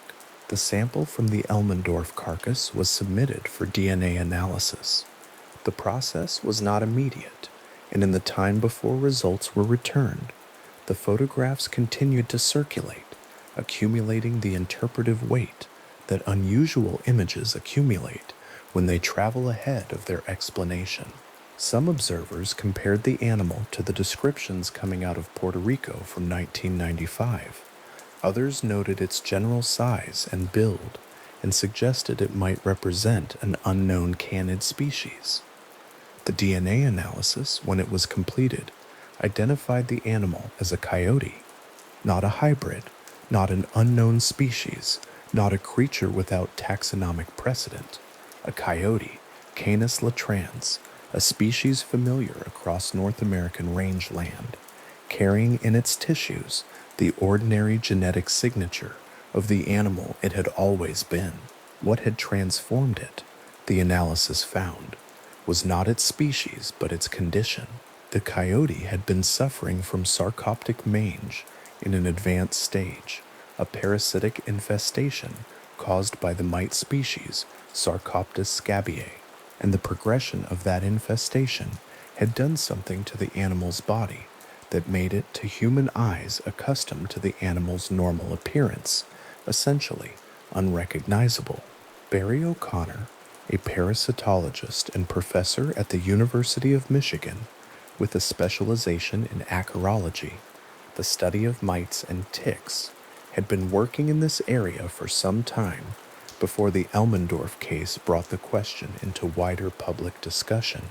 O'Connor's research addressed precisely the biological mechanisms by which sarcoptic mange, in its advanced stages, produces the physical presentation that witnesses and photographers had been struggling to name. The mechanism is not subtle, and it is not partial. Sarcoptic mange causes complete hair loss. It causes significant skin thickening, a process tied to the body's chronic inflammatory response to the mite infestation, which over time produces a texture that is dense, gray or dark, sometimes almost leather-like in quality, far removed from the skin, visible beneath a healthy coat. The hyperpigmentation that accompanies advanced infestation turns the skin a color that reads in photographs as gray, bluish-gray, or in some lighting conditions as nearly dark blue-black. The bones of the face become more pronounced as the soft tissue around them loses the visual buffering effect of fur. The ears, stripped of their covering, take on a shape that can appear pointed or unusually shaped to an observer used to seeing the same ears half hidden in a dense coat. The body's overall silhouette, which in a healthy coyote is soft and somewhat bulky looking, becomes angular and skeletal, the ribs and hip bones more visible, the animal appearing both smaller and more structural than it would in its normal state. O'Connor's work went further than a description of the visual presentation. He documented the effect of advanced mange on the animal's movement. The joint inflammation that accompanies severe sarcoptic infestation produces an altered gait, stiff, slightly hunched in some cases, the animal moving with what observers might read as an unusual deliberateness or heaviness. This is not a gait that experienced ranchers and rural hunters necessarily expect from a coyote, which they are used to seeing in fluid, rangy motion. An animal moving through the edge of a field at dusk, gray-skinned, hairless, slightly stiff in its joints, carrying none of the visual cues that would anchor it in a known category, was an animal that could be genuinely difficult to identify, and O'Connor's research was careful to make that point without condescension. The failure of identification was not the result of carelessness or credulity. It was the result of encountering an animal in a condition that the ordinary experience of that landscape does not prepare an observer to recognize, in lighting conditions that compound the problem, at a distance that forecloses the closer examination that might have resolved the question. The weight of that observation is worth settling in. A rancher or farmer who has spent decades in a landscape where coyotes are common does not expect to fail to recognize a coyote. The recognition is not deliberate. It is a pattern embedded by years of experience that produces identification without effort. When the pattern fails, when the animal moving at the field's edge does not trigger the expected identification, the gap it leaves is not empty. It fills with something, and in the years after 1995, in the communities where the Puerto Rican reports had traveled and taken root, what the gap filled with had a name and a rough description and a set of associations that were already in place, waiting. The question researchers like O'Connor were working on was not whether witnesses were lying. They were not. It was whether the animal they had seen was in the biological sense what they had concluded it must be. In 2007, the question came forward again in a more documented form. Phyllis Canyon, a rancher from Cuero, Texas, found a dead animal on her property and made a careful decision. She preserved the head. The photographs she had taken of her own livestock, killed in a pattern she could not immediately explain, had been accumulating, and this animal, found dead near her fence line, seemed connected in her thinking to what had been happening on the land around her. She submitted tissue samples to Texas State University for DNA testing, and she preserved the head in a freezer while the results were being processed. The Cuero case attracted substantially more media attention than the Elmendorf case had, in part because Canyon was a thoughtful and articulate person who documented her findings with care, and in part because the photographs she provided were clear and detailed in a way that made the animal's unusual appearance difficult to attribute to distance or poor light. The DNA results from Texas State University identified the Cuero specimen as a coyote. The follow-up analysis suggested something additionally specific. The genetic profile was consistent with a coyote carrying some degree of domestic dog ancestry, a coyote-dog hybrid, consistent with the known populations of mixed canids that have been documented across rural Texas for decades. Where coyotes and domestic dogs occasionally interbreed in areas where their ranges overlap, a coyote-dog hybrid in advanced sarcoptic mange is, if anything, more visually unusual than a pure coyote in the same condition, because the body proportions of a hybrid animal may already differ from the standard coyote form that local observers carry as a reference. The thickened gray skin, the hair loss, the altered gait, all of it sitting on a frame that was not quite what the observer expected a coyote to look like, even in health, produced an animal that could genuinely resist easy categorization. The DNA result sat in a university file, printed in plain text at the bottom of a laboratory worksheet, and it provided a specific and careful answer to the specific and careful question of what species the animal had been. What it did not provide was an answer to everything the Cuero case had raised.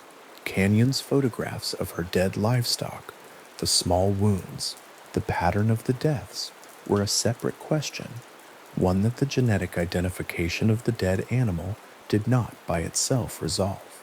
The identification established what the animal was. It did not establish, with the same precision, that this particular animal had been responsible for every death on the property, or that sarcoptic mange explained the livestock losses in the same simple and complete way it explained the animal's appearance. These are the kinds of distinctions that survive genetic identification, the places where a careful answer to one question simply clarifies the shape of the next. And in the Cuero case, as in most cases of this kind, the answer that arrived was specific and honest about what it covered and what it did not. By the time the Cuero results were published and discussed, a broader pattern in the American data had become clear enough to name. Across the 2000s and into the 2010, as reports of unusual hairless animals came in from Texas, Oklahoma, and the surrounding states, and as the physical remains were periodically recovered and submitted for testing, the genetic results were consistent. Every carcass successfully analyzed by a university laboratory or a wildlife agency, every specimen for which DNA testing was completed and returned, was identified as a coyote, a domestic dog, or a coyote-dog hybrid. The consistency was not partial. It was, across the record of tested specimens, without exception. The animals had always been canids. The transformation that made them unrecognizable had always been parasitic, the work of a mite species that is itself common, well documented, and in no way unusual in the populations of coyotes and wild dogs that range across the American Southwest. Benjamin Radford, a researcher who spent approximately 10 years working through the full documentary record of Chupacabra reports, a project he published in 2011, made a point in his work that the American carcass cases established something important that was often lost in the way the broader phenomenon was discussed. The Chupacabra, as it appeared in Texas and the surrounding states, was a distinct and separable thing from the Chupacabra as it had been described in Puerto Rico in 1995. The two phenomena shared a name and a general cultural association, but they did not share a description. The Puerto Rican original, bipedal, spined, roughly 4 feet tall, described by Madeline Tolentino and corroborated in its broad features by other eyewitness accounts from the same period, bore no physical resemblance to a mange-stricken quadruped coyote, moving stiffly at the edge of a Texas pasture. Radford's research was careful to maintain this distinction, not as a means of dismissing either category of report, but as a means of being accurate about what the evidence in each case actually contained. The distinction matters because collapsing the two categories produces a confusion that serves neither the skeptical nor the investigative interest in either case. The Texas carcasses have a scientific resolution. That resolution is specific, genetic, and repeatable. Every testable specimen has produced the same identification, and the biological mechanism that explains the visual transformation is well understood and documented. The Puerto Rican reports have a different character. They are eyewitness accounts of a living creature, described by people who saw it move, who reported physical features in consistent detail across independent accounts, who noted a specific odor and specific behavioral qualities that a dead hairless coyote in a Texas field does not produce. Keeping these two bodies of evidence separate is not a concession to mystery. It is simply an accurate representation of what the two bodies of evidence actually contain. What Radford's work also documented, and what the American carcass cases collectively illustrate, is the role that prior narrative plays in identification. The pattern is visible in how the Elmendorf photographs traveled. They were interpreted in the context of reports that were already in circulation against descriptions that were already familiar to the communities where they landed. An unusual carcass, documented well, arrives in a landscape of prior expectation. The expectation shapes the interpretation. This is not a flaw specific to any particular community or period. It is a feature of how identification works for any phenomena that has accumulated prior descriptions. What the observer brings to the encounter matters, and it matters most when the encounter is brief, the lighting poor, and the animal presenting in a form that does not match the stored pattern. In those conditions, the mind reaches for the nearest available match, and in the American Southwest in the 2000s, the nearest available match for a gray hairless creature moving stiffly near livestock had a name: the Sarcoptes scabiei mite. That produces this transformation is itself worth knowing something about, because its biology is specific enough to be genuinely interesting in its own right, apart from the misidentification story it enables. The mite is microscopic, spending its entire life cycle in the outer layers of a host animal's skin. The female burrows into the epidermis to lay eggs, and the immune response to both the mites and their waste products produces the intense itching that defines the early stages of an infestation. As the infestation progresses without treatment, the scratching produces open sores that become secondary infection sites, and the immune system's sustained response to the infestation causes the skin changes, the thickening, the darkening, the loss of normal texture that produce the dramatic visual transformation. In a domestic dog or cat, mange is diagnosable and treatable. In a wild coyote ranging across open land with no access to veterinary care, the progression is unchecked, and the animal that began as an ordinary coyote moves through stages of physical change that, at their furthest extent, produce an animal bearing almost no visual resemblance to what it was. The weight loss that accompanies advanced infestation compounds the visual effect. An animal that is both hairless and significantly underweight presents a skeletal impression, the bones of the legs and rib cage carrying more visual authority than they would in a healthy, well-furred animal. The tail, stripped of fur, may appear thin and rat-like rather than the full brush of a healthy coyote's tail. The nose and muzzle, without the surrounding fur that softens their lines in a normal animal, appear longer and more angular. All of these changes are the product of a single biological process, the infestation of a microscopic mite, applied consistently over time in the complete absence of any intervention that would slow or reverse it. And all of them, taken together, produce an animal that a person who knows coyotes well might see at dusk by a fence line and simply not recognize. O'Connor's work addressed one additional aspect of the mange explanation that is worth holding clearly: the altered behavior of an animal in advanced infestation. A coyote in severe mange is not behaving like a healthy coyote.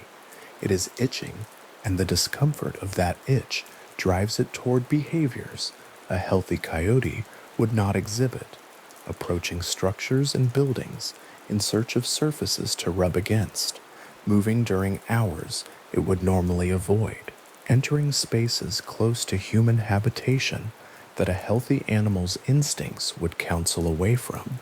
This behavioral shift means that mange-stricken coyotes are disproportionately likely to be seen by people, precisely because they are moving in ways and places that produce human encounters. The healthy coyotes, the ones that look exactly like coyotes, are avoiding people as effectively as coyotes always have. The ones that look like nothing recognizable are the ones moving toward the fence line, toward the chicken coop, toward the edge of the yard, at an hour when someone will see them. The animals that become sightings are in this way selected for their unusualness. They are the ones the mange has brought forward. The coyotes that were photographed at Elmendorf, at Cuero, and at the other Texas sites where carcasses were collected and tested had been living in that condition for an extended period, long enough for the mange to reach the stage that produces the full presentation. The timeline of a sarcoptic infestation that progresses from early to advanced in an untreated wild animal spans months, not weeks. The animal in the Elmendorf photograph had been that animal for a long time before McAnally documented it. It had been moving through the landscape, approaching fences and structures, visible in the moments that healthy coyotes never offer, carrying its unusual appearance through the ordinary geography of a Texas ranch for months before it became evidence.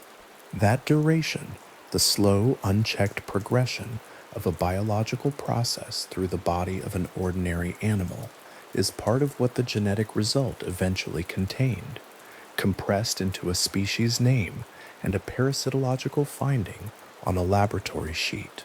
The laboratory setting that produced those results is itself a quietly interesting place in the context of this kind of investigation. University wildlife genetics facilities are not dramatic spaces. They carry the ordinary apparatus of careful biological work: centrifuges, microscopy slides, sample vials, worksheets organized by reference number and submission date. The specimens that arrive in these facilities from field investigators and ranchers and curious members of the public enter a process that is methodical and specific, and in cases where the sample quality is sufficient, produces a result that is clear. The Cuero sample arrived in good condition, preserved carefully by someone who had understood that preservation mattered. The analysis ran its course. The result was printed. The worksheet went into a file. The question of what species the animal had been was answered in plain text in a format that will remain in that file for as long as the file is retained. What persists alongside the result is the experience that generated the submission, the photographs Canyon took of her dead livestock, the pattern she observed and could not immediately explain, the dead animal at the fence line that she recognized as connected to something even before she knew what that something was. The genetic result and the rancher's experience are both real. They exist in the same documented record. What the genetic result does is answer one specific question with precision. What it does not do is render the experience that surrounded it less genuine, or the attention that produced the careful preservation of the specimen anything other than exactly what it was.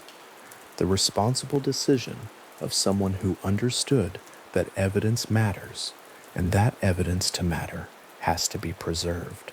The Texas coyote cases, taken as a group, represent one of the cleaner lines of investigation in the broader Chupacabra record: a documented phenomenon, a documented set of specimens, a documented analytical process, and a documented result that was consistent across every testable case. That consistency is itself a kind of answer, not to every question the phenomenon raised, but to the specific question the specimens could be made to address. The mites produced the transformation produced the misidentification produced the reports. The reports were genuine, made by people who saw something they could not name, in conditions that made naming it correctly genuinely difficult, and the answer that laboratory analysis provided does not subtract from the genuine quality of what the witnesses experienced. It simply adds the biological layer that was not visible at the fence line at dusk. Radford's observation about the distinct character of the Puerto Rican and American phenomena, made carefully in the interest of accuracy rather than dismissal, leaves the American cases in a particular kind of resolved state. They are resolved in the sense that the biological mechanism is understood, the genetic results are on file, and the explanation is specific and well evidenced. They are also resolved in a way that carries a certain quiet satisfaction. The ordinary world contained the answer. The mite species was common. The animal species was common. The visual transformation was dramatic, but biologically explicable. The result, sitting in university files in Texas, does not require anything unknown to account for what was documented. And there is something genuinely interesting about that. The way a familiar landscape can produce an unfamiliar image through the action of a process that has been active in that landscape, in those animals, for a very long time. An experienced rancher in a Texas field at dusk, watching an animal move through the last light at the edge of the property, reaching for an identification that does not come.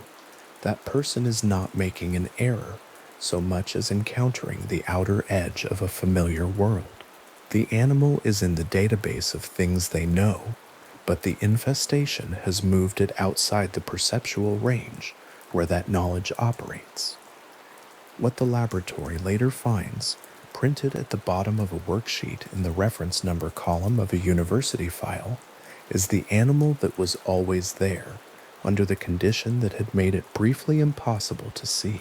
The species name printed at the bottom of the Quero laboratory worksheet, Canis latrans, coyote, sits in that file quietly.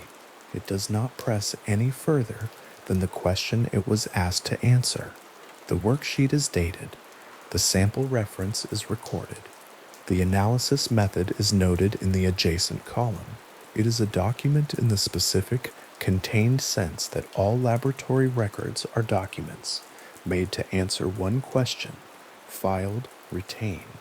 The animal it describes was found on a ranch in South Texas, preserved by someone who thought the preservation mattered, and identified, after the process ran its course, as a coyote in advanced sarcoptic mange, with possible evidence of domestic dog hybridization in its genetic profile. That is the full extent of what the result establishes, and that full extent is in its own careful way exactly enough, a real answer to a real specimen, waiting in a file in the ordinary keeping of a university laboratory, resting there without needing anything more than what it already is. Benjamin Radford sat across from Madeline Tolentino in a room in Puerto Rico, his notes open on the table between them, and asked her about a film she had seen in the months before her 1995 account. The conversation was quiet. The room was ordinary. What she confirmed in that interview, that she had watched the science fiction film Species before giving the description that became the Chupacabra's foundational portrait, was not a confrontation, and Radford did not frame it as one. It was simply one researcher and one witness working through the layers of a story that had already traveled far beyond the street in Canovanas where it began. Radford had been following the Chupacabra for approximately 10 years by the time he published his findings in 2011. The book was called Tracking the Chupacabra, and it was the product of the kind of methodical investigation that requires sitting in archives, traveling to Puerto Rico, and speaking directly to the people whose accounts had been circulating in newspapers and online for more than a decade. What he found, when he finally sat across from Tolentino and walked through her description against the visual record of Species, was a series of specific physical correspondences between the creature she had described and Syl, the alien-human hybrid antagonist of that film, whose design had been developed by H.R. Giger, the spines along the back, the large dark oval eyes, the general proportions of an upright figure that did not map cleanly onto any familiar animal. Tolentino did not dispute the comparison when Radford raised it with her directly. She acknowledged that she had seen the film. The correspondence was there in the record, and she did not contest it. What Radford's finding did was not erase the 1995 events. It layered them. The livestock deaths in Orocovis and Morovis had been real agricultural losses. The community fear in Canovanas had been a genuine public event. What the findings suggested was that the specific visual form the creature took, the shape the media printed, the illustration El Vocero ran on its front page, the image that traveled across Latin America and eventually into the broader world, had been drawn in part from a film playing in Puerto Rican cinemas at the moment the phenomenon needed a face. One story had provided the outline, another story had filled it in. This is how the Chupacabra turned out to be more layered than it first appeared. Not simpler, more layered. Puerto Rico in 1995 had two existing frameworks for understanding the kind of presence the Chupacabra represented, and neither of them was the framework Radford was working from.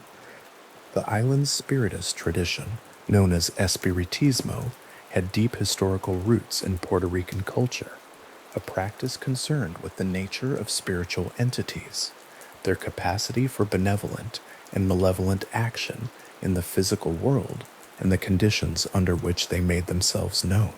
For practitioners in this tradition, the Chupacabra's specific characteristics carried meaning beyond the question of what species it belonged to. The sulfuric odor that witnesses reported at attack sites, sharp and chemical, still present in the cool early morning air, long after whatever had been there was gone, was consistent within that framework with the signature of malevolent entities whose presence was understood to precede harm and to leave a trace that instruments could not reliably measure. The absence of footprints in soft soil was not, in this reading, a forensic puzzle. It was an expected feature of something that did not move through the world the way a coyote or a wild dog moved through it. The island's large Pentecostal Christian community brought a different, but structurally similar interpretive frame to the same events. Within that community, some voices understood the attacks as evidence of demonic activity, an understanding that did not require the creature to have a biological taxonomy, because the relevant category was not zoological, but theological. The deaths of the animals, the puncture wounds, the sense of something moving through the agricultural communities, of the mountains without leaving the traces a natural predator would leave. These were legible within that framework as the kind of event that required a spiritual response rather than a veterinary one. What this meant in practice was that for a significant portion of the Puerto Rican population experiencing the 1995 events, the question of what the Chupacabra was could not be fully answered by the kind of investigation Radford eventually conducted, not because his investigation was wrong, but because it was answering a question that was not the only question being asked. The open territory between scientific investigation and religious interpretation was not a gap created by ignorance.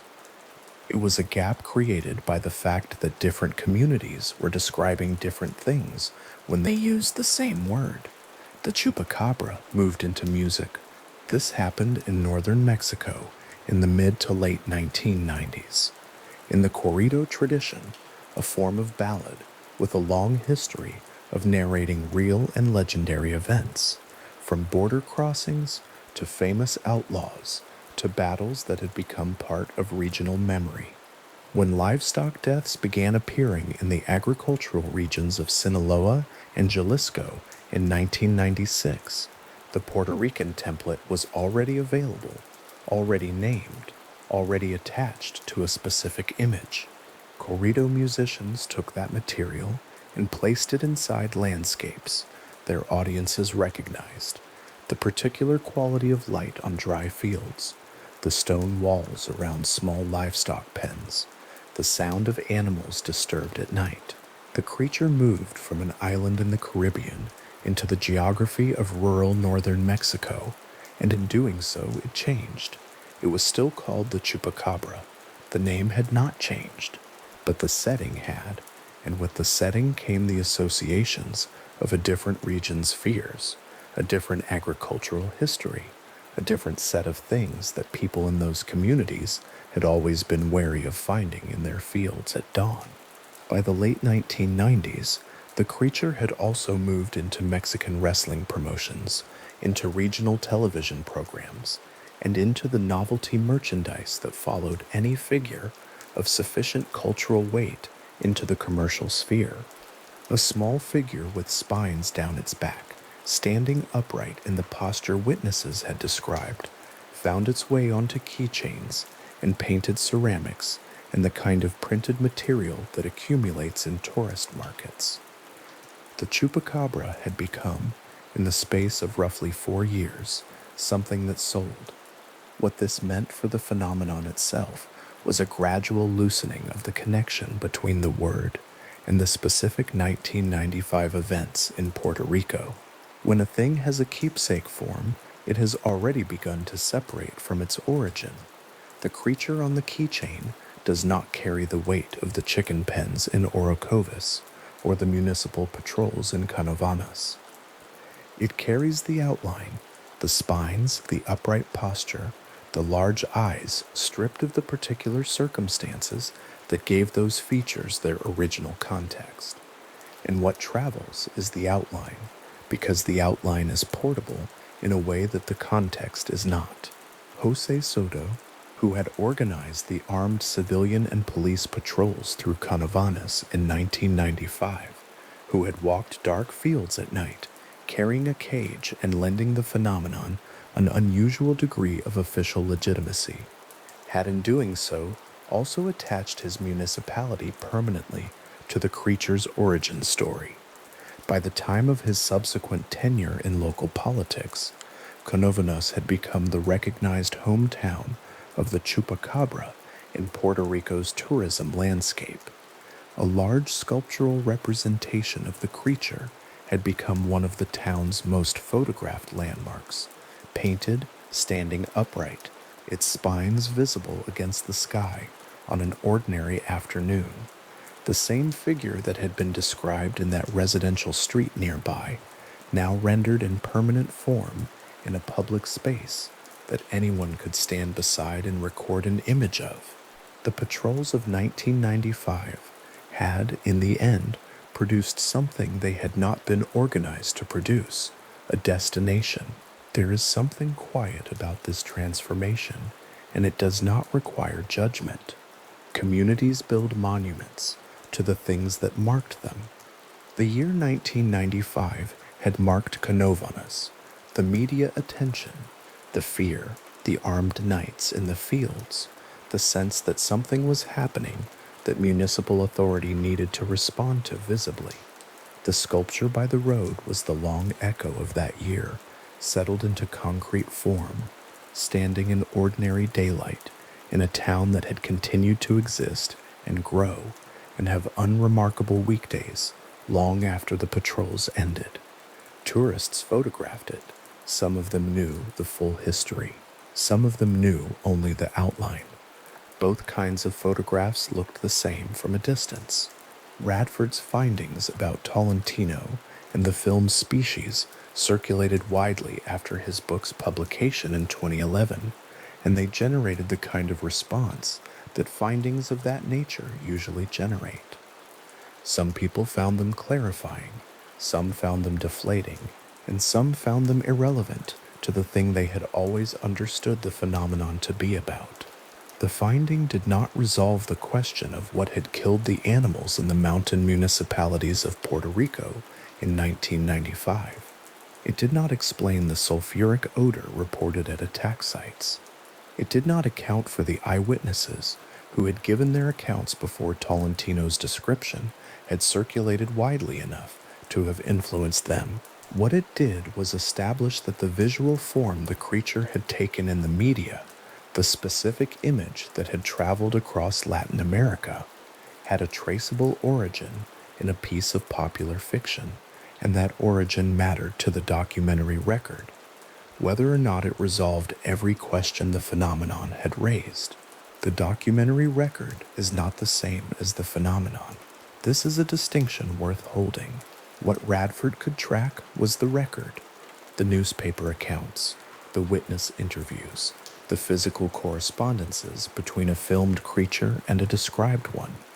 What the record contained, in its earlier layers, were the experiences of people in agricultural communities who had found their animals dead in ways they could not account for, who had reported something moving through their neighborhoods and their fields that they could not identify, and who had organized their understanding of those experiences within the frameworks their culture had given them. The record contained all of these things simultaneously. Radford had worked through one layer of it carefully and honestly. The other layers remained. By the 2010s, the internet had done to the Chupacabra what it had done to most things that existed in popular culture, with a flexible enough form to absorb new material. It had fragmented it. The spined bipedal creature of the Puerto Rican accounts existed in online forums and image archives, alongside the hairless gray-skinned carcasses from Texas and Oklahoma, whose DNA results had identified them as coyotes in advanced stages of mange. These were two genuinely distinct phenomena that had accumulated under the same name. One, a reported encounter with something bipedal and strange on a residential street in the Caribbean. The other, a recognizable North American animal made unrecognizable by a parasitic infestation. The word chupacabra covered both of them. It also covered digitally generated images, artist renditions based on no particular witness account, blurred photographs submitted from rural roads in Chile and Russia and Florida, and fictional depictions in films and television programs that had no documentary connection to the 1995 events at all. What this meant, in practice, was that by the 2010, the term had become a category rather than a specific entity. Someone searching for the Chupacabra online would find all of these versions simultaneously, with no stable visual form to anchor the search and no single authoritative account to orient against. The spines were present in some versions and absent in others. The creature was bipedal in some accounts and quadrupedal in others. The color of the skin ranged from grayish to greenish to dark brown. The eyes were sometimes described as large and oval, and sometimes not described at all, because the image was a rendering based on a feeling rather than a reported observation.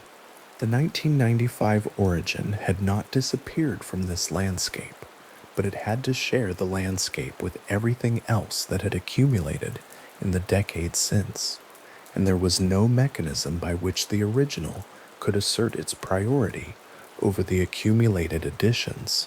This is what happens to things that travel widely and long. They become larger than their origins. They pick up the geography and the fears and the interpretive frameworks of every community that receives them, and they carry all of that forward, even when the original event is still accessible to anyone willing to search for it in the documentary record. The Chupacabra that a farmer in Sinaloa encountered in 1996 was shaped by the Puerto Rican template, but it was also shaped by what that farmer already knew about the things that moved through fields at night in his particular landscape.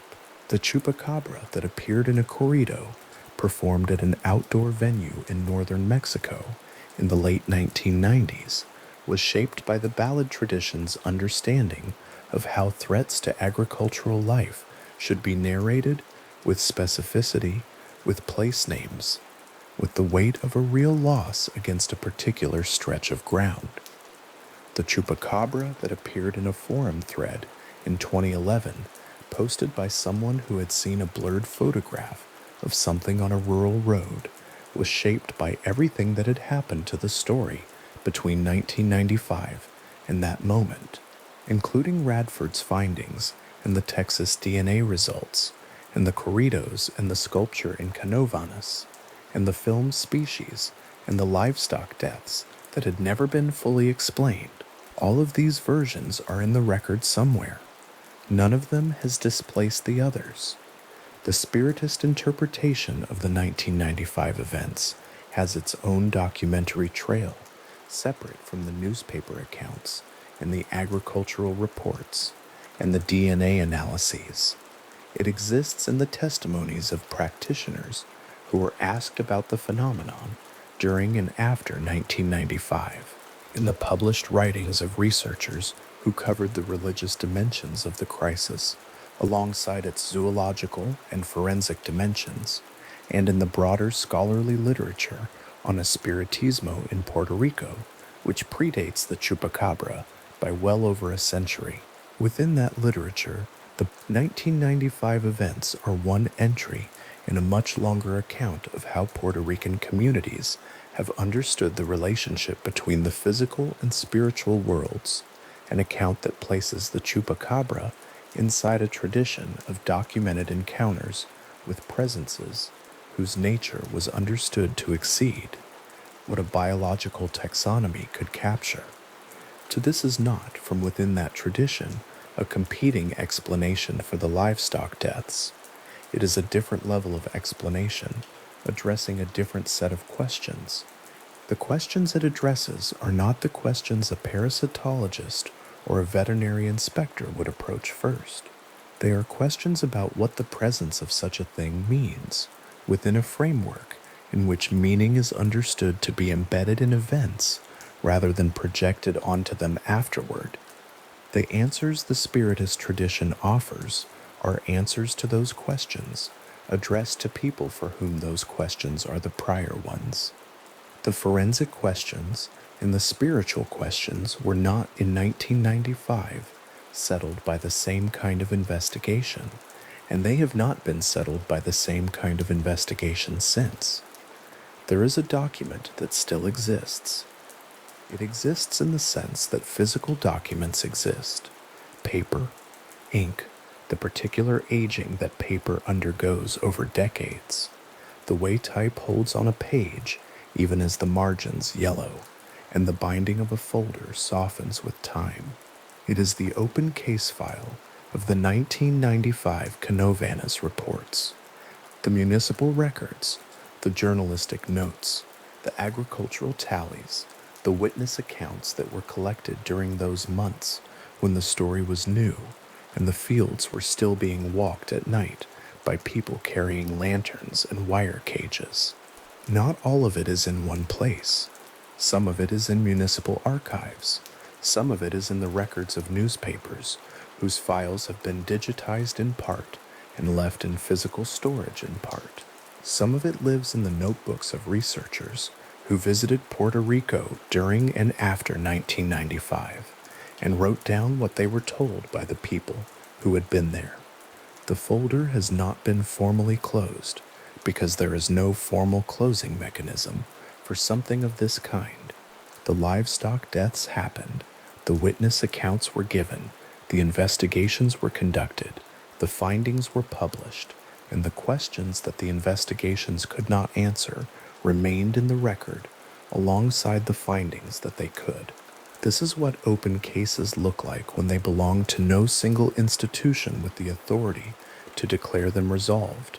They continue to exist quietly in the places where documents accumulate, the archives of municipalities that have moved on to other concerns, the files of researchers whose attention has shifted to other subjects, the digitized newspaper databases, where a search of the right terms in Spanish will still return the front pages of El Vocero from 1995, the headlines large and black above the illustrations, the pages visible to anyone who knows where to look.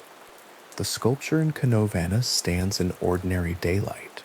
The interviews that Radford conducted in Puerto Rico exist in the documentary record his book created, which exists in university libraries and online catalogs. The DNA results from the Texas carcasses exist in laboratory files at state universities, the species identification printed in plain text at the bottom of columns that have not been revised since the results were entered, the corridos recorded in northern Mexico in the late 1990s exist on recordings that circulate in regional music archives and in the collections of individuals who were listening at the time. The Espiritismo practitioners who gave their interpretations of the 1995 events exist in the interview records of researchers who asked them. All of this material continues to exist simultaneously, each piece of it making a different kind of sense of the same original event, none of it canceling the others. What persists across all of it is the question that the phenomenon arrived with in 1995 and has carried with it since. Not the question of what species the creature belonged to, or whether a particular film had shaped a particular witness's description, or whether mange-infested coyotes could be misidentified in poor light, though all of these questions have their place in the record and their partial answers. The question that persists is simpler and less tractable than any of these, and it lives in the gap between what the agricultural inspectors found and what the farmers reported, in the space where the sulfuric odor was described and then was gone, in the muddy fields where an investigator's own boot prints were clearly visible in soft soil and nothing else was. Something happened in Puerto Rico in 1995